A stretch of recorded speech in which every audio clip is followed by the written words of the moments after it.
troviamo nella sala del Museo dell'Orologeria Pesarina, sala dedicata all'esposizione delle foto di monaci che raccontano la storia produttiva, cioè i prodotti innovativi della Fratelli Solari che sono stati costruiti dagli anni 30 agli anni 40. Alle mie spalle troviamo rappresentato l'orologio delle Poste di Napoli, che è un orologio innovativo costruito a matrice di palette di tipo digitale con numeri romani alti 2 metri e numeri arabi alti 60 centimetri. Esistevano precedentemente degli orologi monumentali di indicazioni digitali costruiti con delle ruote enormi, come nel Duomo di Santo Stefano a Vienna e nel campanile di San Marco a Venezia. Remigio Solari, partendo da un motore a corrente continua che riceve un impulso da un orologio regolatore, attraverso delle leve di comando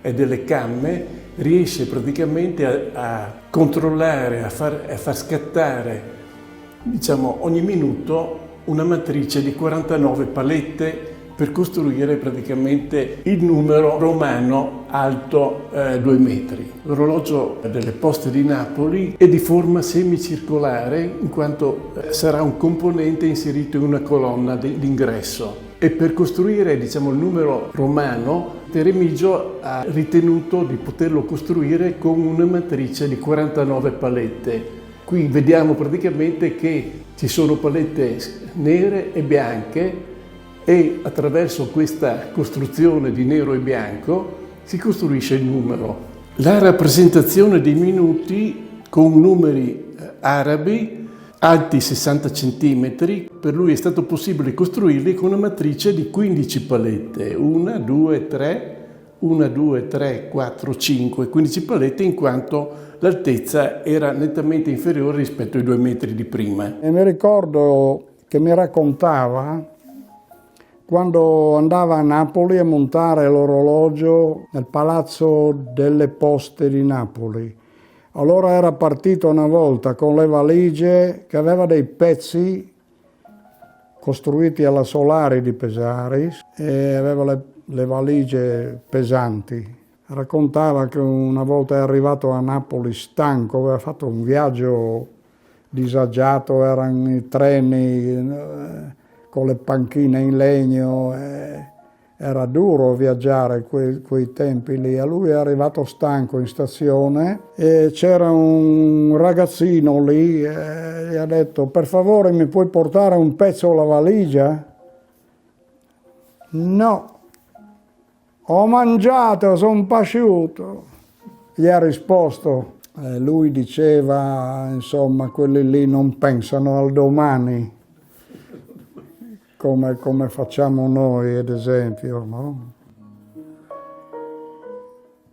Presso le stazioni ferroviarie nuove, progettate nell'era fascista intorno al 1935, qui abbiamo la rappresentazione dei primi orologi digitali a palette ancora presenti nella stazione ferroviaria di Santa Maria Novella a Firenze. Abbiamo un orologio esterno ad angolo in cui praticamente troviamo a numeri arabi la costruzione delle ore e dei minuti con una costruzione in ghisa per essere collocato all'esterno della stazione stessa. Sono numeri molto grandi che consentivano la lettura a distanza delle informazioni. Nella sala aspetto delle Ferrovie dello Stato di Santa Maria Novella a Firenze, nel 1935-36 è stato realizzato il primo orologio a scatto di cifre a palette che funziona a libro.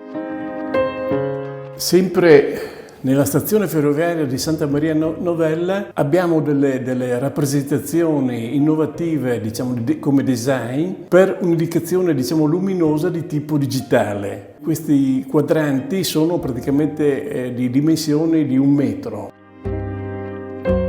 Per realizzare l'indicazione luminosa dei numeri, dei minuti e delle ore, abbiamo un motore che comanda le spazzole delle ore e abbiamo praticamente un ricevitore che comanda gli interruttori delle spazzole dei minuti. Uno dei primi interventi di Remigio per rendere praticamente automatico il carico, la ricarica dei pesi che avveniva manualmente è stata realizzata intorno agli anni 20-30 con l'utilizzo dei primi motori a corrente continua costruiti dalla Marelli di Milano.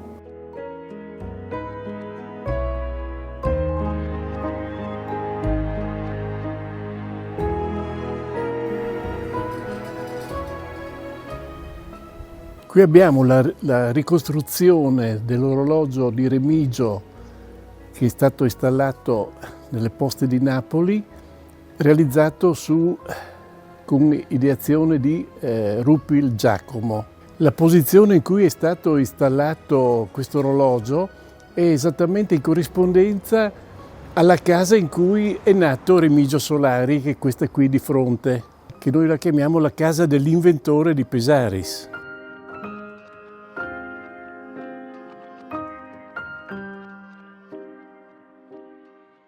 Nel 1950, a ottobre, ricordo come adesso il primo passo che ho messo fuori dalla porta di casa, accompagnato da mia madre, siamo venuti giù a Ovaro a prendere la corriera che alle 6 di mattina partiva puntualissima e siamo arrivati a Udine, arrivati alla Solari. Quando ho messo piede in officina ho avuto uno shock tremendo, perché ho visto subito la differenza dal modo di vivere nostro in montagna, che era prettamente rurale, entrando in un'officina dove era tutto pieno di macchine utensili, era una quarantina di dipendenti che lavoravano sulle macchine. Francamente io non sapevo dove camminavo, ero tutto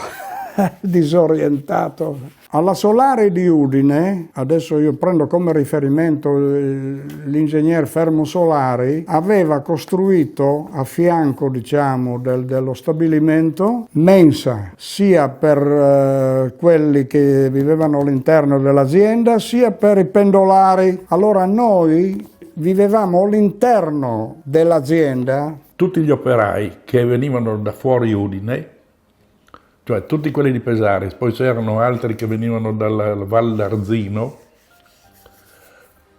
si mangiava, si dormiva lì tutta la settimana.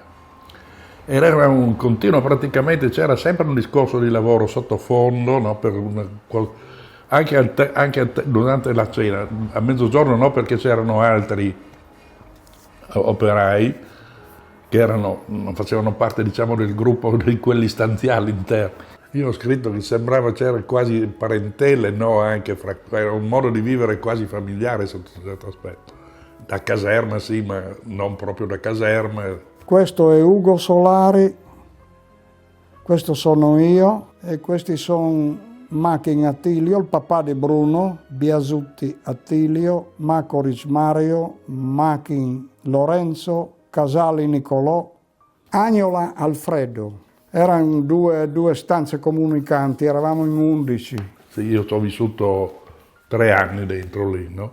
Questo è lo stabilimento visto dall'alto e qui ho fatto la pianta di come era disposto il posto in cui si viveva. Iniziamo dal cancello d'ingresso, che era sulla via Chiusaforte, che adesso non esiste più e si chiama via Antonio Pieri.